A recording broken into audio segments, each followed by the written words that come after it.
Next topic है हमारा electric dipole.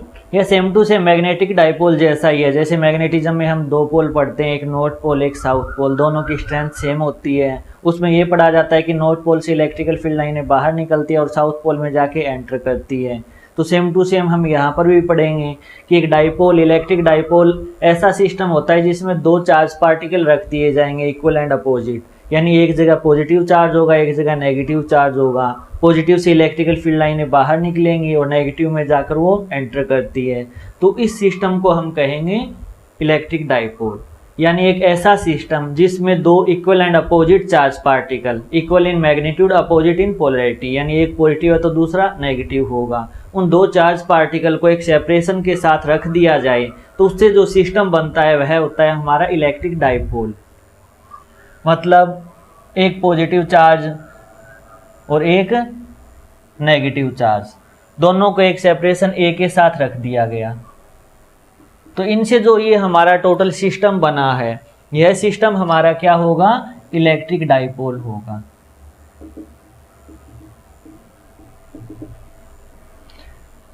तो इसकी डेफिनेशन यही है कि equal and opposite charge particle एक सेपरेशन के साथ रख दिए जाएंगे तो वह सिस्टम हमारा इलेक्ट्रिक डाइपोल होता है। इसकी मैथमेटिकली जो मेजरमेंट की जाती है वह होती है डाइपोल मोमेंट से, जिसे स्मॉल p से रिप्रेजेंट किया जाता है। डाइपोल मोमेंट हमने केमिस्ट्री में भी पढ़ी है, फिजिक्स में भी पढ़ रहे हैं। डिफरेंस सिर्फ डायरेक्शन का रहता है। जैसे हम यहाँ पर डाइपोल मोमेंट की डायरेक्शन नेगेटिव टू पॉजिटिव लेके चलते हैं, बट केमिस्ट्री में हमने ये पॉजिटिव टू नेगेटिव की तरफ डायरेक्शन कैलकुलेट की थी। तो चलिए इसकी मैथमेटिकल वैल्यू के बारे में देखते हैं कि क्या होती है। डाइपोल मोमेंट की मैथमेटिकली वैल्यू होती है, यानी इसका जो मैग्नीट्यूड होगा वह होगा, ये दो चार्ज दिए हुए हैं ना, इनके मैग्नीट्यूड, यानी क्योंकि कोई एक चार्ज का मैग्नीट्यूड मल्टीप्लाइड बाय इनकी सेपरेशन, यानी क्यू डॉट ए ही हमारा क्या होगा, इसका मैग्नीट्यूड की वैल्यू होगी डाइपोल मोमेंट के।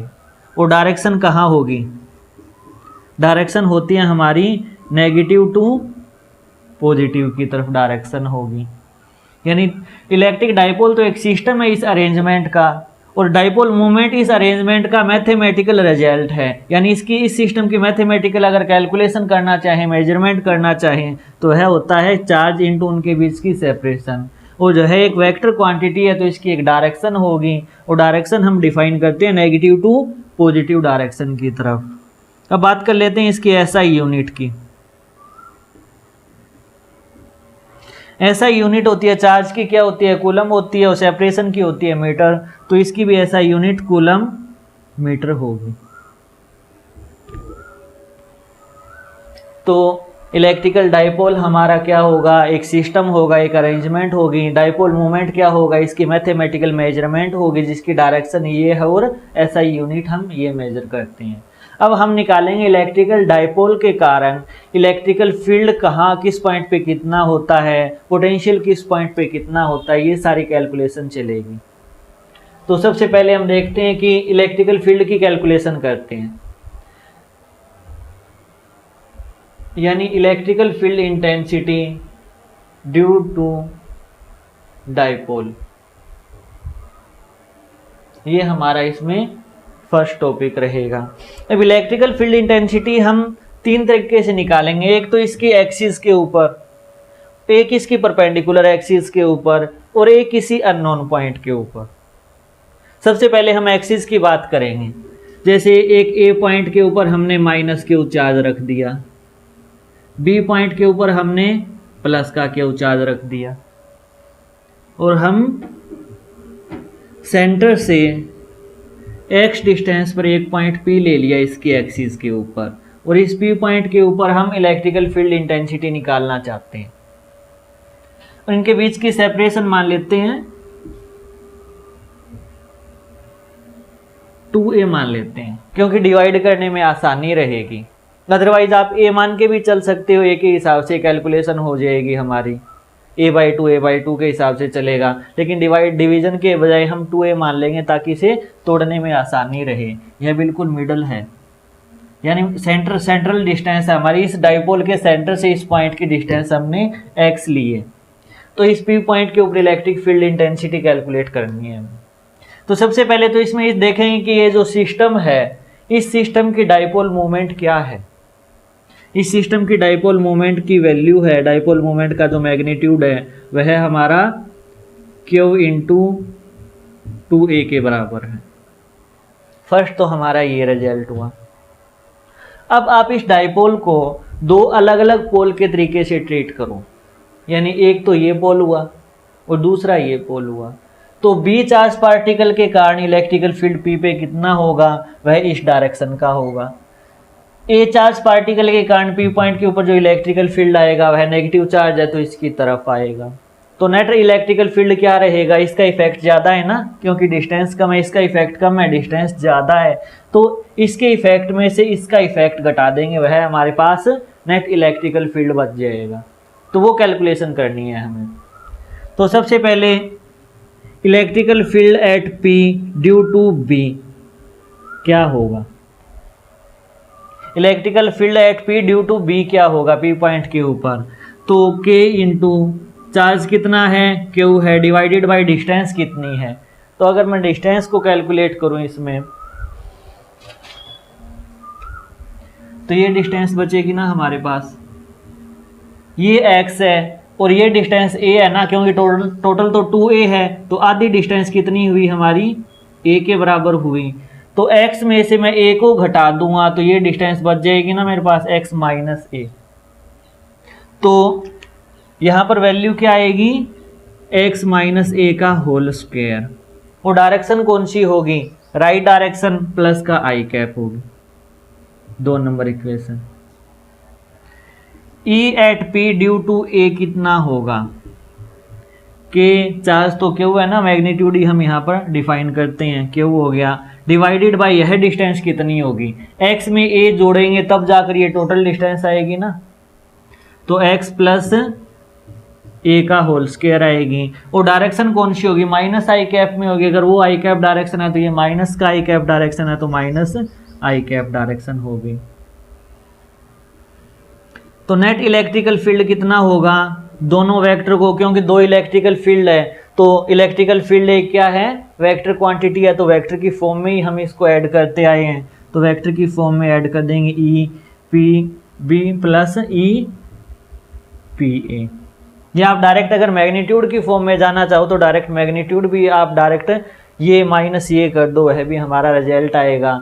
बट जो थ्योरेटिकल अगर इसका कॉन्सेप्ट देखा जाए तो थ्योरेटिकल अटेम्पटेशन यही कहती है कि ये एक इलेक्ट्रिकल फील्ड वेक्टर क्वांटिटी है, इसे वेक्टर की फॉर्म में ही ऐड करना चाहिए हमेशा। एक स्टैंडर्ड बुक में भी आपको यही मेथड मिलेगा कैलकुलेशन के लिए। मैथमेटिकल रिजल्ट के लिए तो हम अपनी मर्जी से डायरेक्ट रफ टफ चलते हैं, बट थ्योरेटिकल एग्जाम में हमें अटेम्पटेशन का भी ध्यान रखना होता है। तो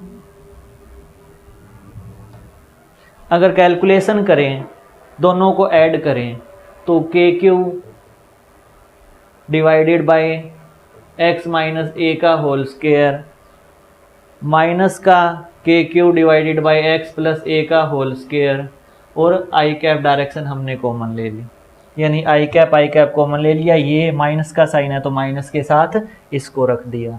इसमें से के क्यू भी कॉमन आ सकता है ना, तो के क्यू तो कॉमन आ गया। एलसीएम क्या आएगा, ए माइनस बी का होल स्क्वायर ए प्लस बी का होल स्क्वायर, इसका एलसीएम आएगा ए स्क्वायर माइनस बी स्क्वायर का होल स्क्वायर। कई बच्चों को यहाँ पे भी कन्फ्यूजन आती है, इसको मैं एक बार साइड में सोल्व करके दिखाऊं तो x minus a whole square into x plus a का होल स्क्वायर होगा ना, तो होल स्क्वायर अगर मैं कॉमन ले लूँ टोटल का स्क्वायर बन गया। अब अंदर तो a minus B A plus B है ना, तो यही चीज़ आएगी, तो मैंने यहाँ पर डायरेक्ट लिख दिया। के क्यू तो बाहर आया हुआ, ये आई डायरेक्शन है हमारी, तो इसकी मल्टीप्लाई इस साइड जाएगी, इसकी मल्टीप्लाई इस साइड आएगी, तो ये मल्टीप्लाई करेंगे तो x प्लस ए का whole square minus x minus a का whole square, k q common है, x square minus a square की पावर 2 आ गई। ए प्लस बी का होल स्क्वायर क्या होगा, a square plus b square plus 2ab, बीच में माइनस का साइन है तो माइनस लगा दिया हमने। ए माइनस बी का whole square a square plus b square minus का 2ab, आई कैप। अब ये माइनस साइन अगर ब्रैकेट खोलें तो ये नेगेटिव और ये पॉजिटिव होगा ना, तो हम कह सकते हैं कि एक्स स्क्वायर से एक्स स्क्वायर कैंसिल हो गया, ए स्क्वायर से ए स्क्वायर कैंसिल हो गया। तो ऊपर कितना बचा, के Q into 2ax plus 2ax 4ax divided by x square minus a square की होल पावर 2 आई कैप। इस डायरेक्शन का बच रहा है, तभी तो मैं कह रहा हूँ ना नेगेटिव से पॉजिटिव डायरेक्शन की ओर इलेक्ट्रिकल फील्ड आएगा। इसकी डाइपोल मोमेंट भी इसी डायरेक्शन की होती है, वहाँ से भी आप मैच कर सकते हो। इसीलिए हम नेगेटिव टू पॉजिटिव लेते हैं, और केमिस्ट्री में उनका कोई फंडा होगा वो पॉजिटिव से नेगेटिव डायरेक्शन कैलकुलेट करते हैं। तो आप ये देखो Q इंटू 2a कितना होता है, Q इंटू 2a तो डाइपोल मोमेंट होता है ना। तो यहाँ पर क्या बचा, Q इंटू 2a करेंगे तो ये तो P बन गया, एक तो 2 बच गया, एक K बच गया, और Q इंटू 2a कितना हो गया, P हो गया, तो P हो गया, और इंटू x बच गया divided by x square minus a square की पावर 2, और यही हमारी वैल्यू इलेक्ट्रिकल फील्ड इंटेंसिटी की आ गई। और कौन सी डायरेक्शन में, आई कैप डायरेक्शन में। ये हमारा रिजल्ट आया। अब इस रिजल्ट में हम एक छोटी सी एडिटिंग ये कर देते हैं कि अगर a की वैल्यू x के कंपेयर में बहुत छोटी हो, छोटी मीन्स ये माइक्रोमीटर की फॉर्म में हो, ये सेंटीमीटर या मीटर की फॉर्म में हो। जैसे ये 2 मीटर हुई x की वैल्यू और a की वैल्यू हमारी माइक्रोमीटर में हुई, तो 2 मीटर का स्क्वायर तो 4 मीटर स्क्वायर हो गया, उसमें से हम 1 माइक्रोमीटर को घटाएंगे। 1 माइक्रोमीटर का स्क्वायर 10⁻⁻12 हो जाता है ना, 4 में से 10⁻⁻12 को घटाएंगे तो ना के बराबर ही तो घट रहा है ना। तो उस केस में, यानी केस कौन सा होगा कि if a is very very less than x, then a square can be neglected। या हम ये भी कह सकते हैं, एक तो ये बात लिख सकते हैं थ्योरी एग्जाम में, या फिर इसके बाद ये भी लिख सकते हैं कि then x square minus a square approximate equal to x square। a square x square minus a square is approximate equal to x square, क्योंकि a को तो नेग्लेक्ट ही कर देंगे ना हम। तो अगर ये कंडीशन इसमें पुट करूं मैं,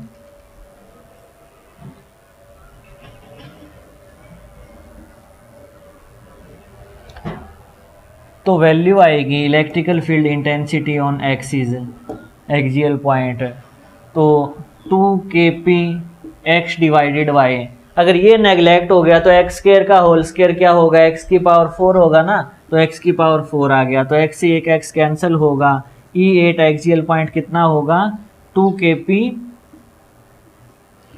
x क्यूब होगा इन आई कैप।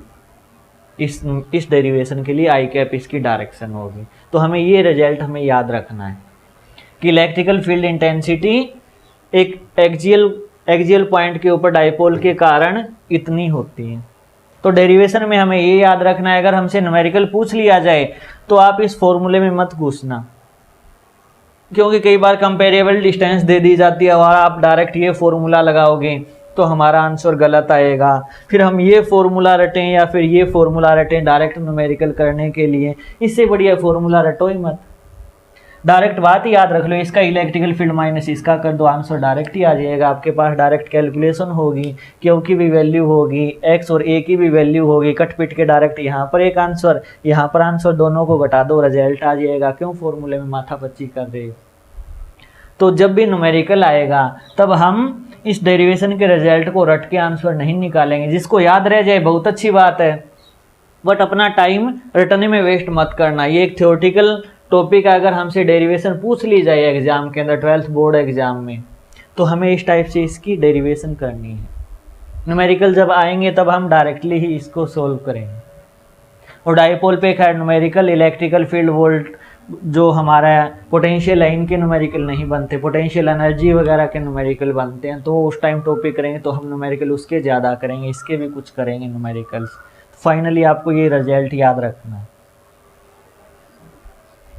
अब हम करेंगे कि एक्सियल पॉइंट पे तो हो गया, ये ए मान लो इसका पार्ट कि इलेक्ट्रिकल फील्ड डाइपोल के कारण एक्सियल पॉइंट पे हमने निकाल लिया। अब निकालेंगे इक्वेटोरियल लाइन के ऊपर।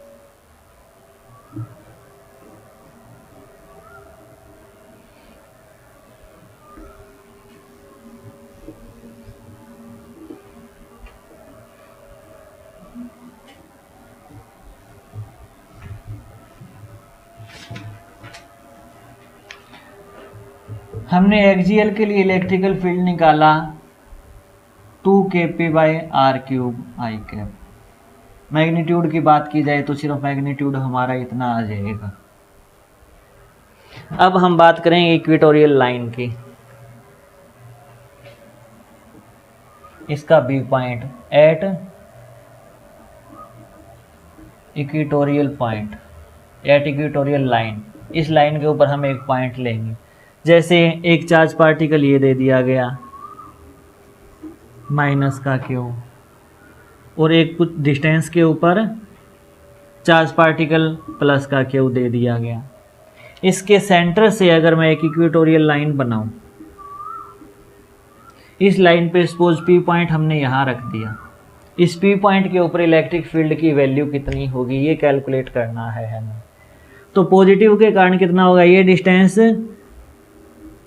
2a मान ली, और ये डिस्टेंस हमने x मान ली कि सेंटर से x डिस्टेंस ऊपर रखा हुआ है। तो इस पॉजिटिव चार्ज के कारण जो इलेक्ट्रिकल फील्ड की डायरेक्शन होगी वह अवे फ्रॉम होगी ना, E पॉजिटिव के कारण, और इसके कारण जो डायरेक्शन होगी वह इस लाइन जो ज्वाइनिंग है नेगेटिव है तो इसकी ही डायरेक्शन में होगी ना, E नेगेटिव। पॉजिटिव के कारण अवे फ्रॉम होगी, नेगेटिव के कारण टुवर्ड नेगेटिव चार्ज पार्टिकल होगी।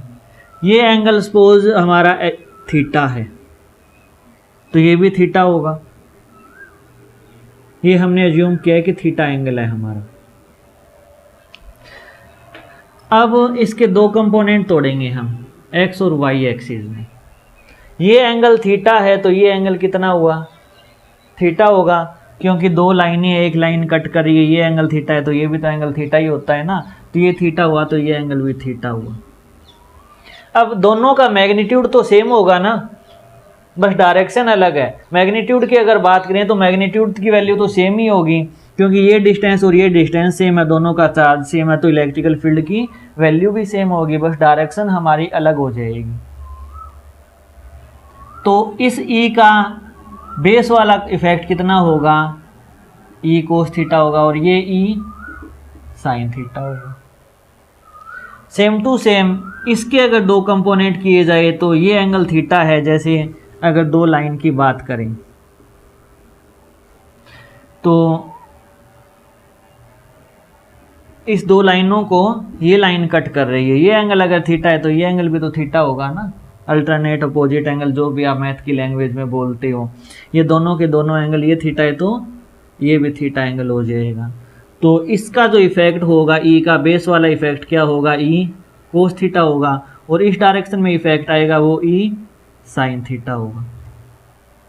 अब ये इफेक्ट एक दूसरे के अपोजिट है ना, तो ये इफेक्ट तो आपस में कैंसिल हो जाएंगे।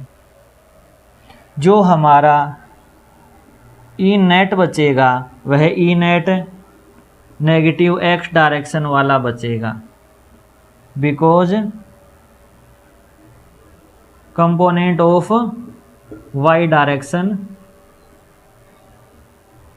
Cancel each other.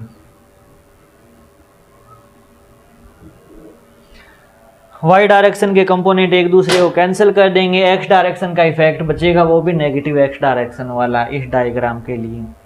सबसे पहले हम ये डिस्टेंस निकाल लेते हैं, ये डिस्टेंस कितनी होगी। जैसे ये x है और ये a है ना, क्योंकि टोटल तो 2a हुई तो ये हाफ डिस्टेंस तो a ही हुई, तो ये डिस्टेंस कितनी आएगी हमारे पास, x² प्लस a² आएगी। तो इलेक्ट्रिकल फील्ड का मैग्नीट्यूड कितना आएगा, k³ divided by x² plus a² आएगा। यही मैग्नीट्यूड इसके लिए होगा, दोनों के लिए सेम ही होगा, क्योंकि डिस्टेंस भी सेम है और चार्ज भी सेम है, तो मैग्नीट्यूड की भी वैल्यू सेम आएगी। तो E नेट की वैल्यू कितनी बचेगी हमारे पास, 2E कोस थीटा बचेगी, क्योंकि E कोस थीटा इसका और E कोस थीटा इसका, तो 2E कोस थीटा बचेगी। अगर डायरेक्शन की बात करूँ तो माइनस का आई कैप आएगा। पहले हम सिर्फ मैग्नीट्यूड ही कैलकुलेट कर लेते हैं, डायरेक्शन बाद में लगा देंगे। तो 2 इंटू ई की वैल्यू कितनी है हमारी, k³ divided by x² plus a square into cos theta की वैल्यू कितनी होगी, कोस थीटा क्या होता है, बेस बाय हाइपोटेनियस होता है ना, और बेस हमारा कितना है, ए है, डिवाइडेड बाय हाइपोटेनियस कितना है, root of x square plus a square. तो ऊपर कितना आ जाएगा, 2k Q A divided by, ये 1 पावर है और ये हाफ पावर है, तो x square plus a square की पावर 3/2 हो जाएगी ना। तो ये हमारा इलेक्ट्रिकल फील्ड आएगा, ई नेट का मैग्नीट्यूड आएगा। Q इंटू 2a किसके बराबर होगा, डिस्टेंस हमारी 2a है और चार्ज हमारा Q है, तो P की वैल्यू किसके बराबर होगी, Q इंटू 2a के बराबर होगी। तो Q इंटू 2a को मैं क्या लिख सकता हूँ, डाइपोल मोमेंट, यानी Kp divided by x square plus a square की पावर 3/2, ये लिख सकते हैं ई नेट।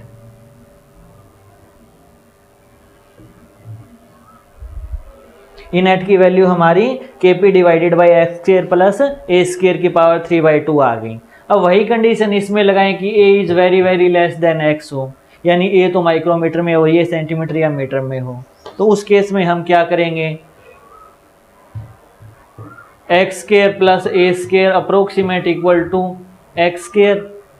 जैसे 1 के अंदर 10⁻⁻12 घटा रहे थे, अगर 1 के अंदर 10⁻⁻12 जोड़ देंगे तो भी तो ना का इफेक्ट ही है ना, तो हम इसको approximate equal to x square put कर सकते हैं। तो ई नेट हमारा कितना आया, ई नेट आया Kp divided by x square plus a square को मैं सिर्फ एक्स स्केयर पुट करूंगा, एक्स स्केयर की पावर 3/2 करूंगा तो एक्स की पावर 3 आ गई ना। और ये ई नेट किस डायरेक्शन में आया, ई एट इक्वेटोरियल लाइन कितना आया, Kp divided by x cube आया, और ई एक्सियल लाइन पे कितना आ रहा है, 2Kp divided by r cube आ रहा है। वहाँ पर r डिस्टेंस थी, x डिस्टेंस थी, तो एक्स क्यूब आ जाएगा। यहाँ पर x डिस्टेंस है तो एक्स क्यूब यहाँ पर है। अगर दोनों को अगर मैच किया जाए, दोनों के मैग्नीट्यूड का, यानी स्पेशल कंडीशन के अंदर ये रिजल्ट था एक्सियल का और स्पेशल कंडीशन में इक्वेटोरियल का ये रिजल्ट है, उस स्पेशल केस को अगर कंपेयर करें, ऑन कंपेयरिंग, ये हमारे एनसीईआरटी में भी कंपैरिजन दे रखा है और बोर्ड के लिए भी इंपॉर्टेंट है कि दोनों का अगर कंपेयर करें तो ई एक्सियल किसके बराबर होगा, 2 ऑफ ई इक्वेटोरियल के बराबर होता है। यानी इक्वेटोरियल पे जितना इलेक्ट्रिकल फील्ड इंटेंसिटी का मैग्नीट्यूड आएगा उसका जस्ट डबल होता है ई एक्सियल के ऊपर, और कब, जब ये स्पेशल हम कंडीशन लगाएं तब होता है डबल। तो हमें एक ये भी बातें याद रखनी है। तो ई एक्सियल पे इतना है, ई इक्वेटोरियल पे हमारा इतना आंसर होगा उस स्पेशल केस के अंदर। अब इसका थर्ड पॉइंट बचता है कि कोई अननोन पॉइंट आ जाए, जरूरी थोड़ी एक्सिस और इक्वेटोरियल लाइन पे ही वह सर्वाइव करता हो।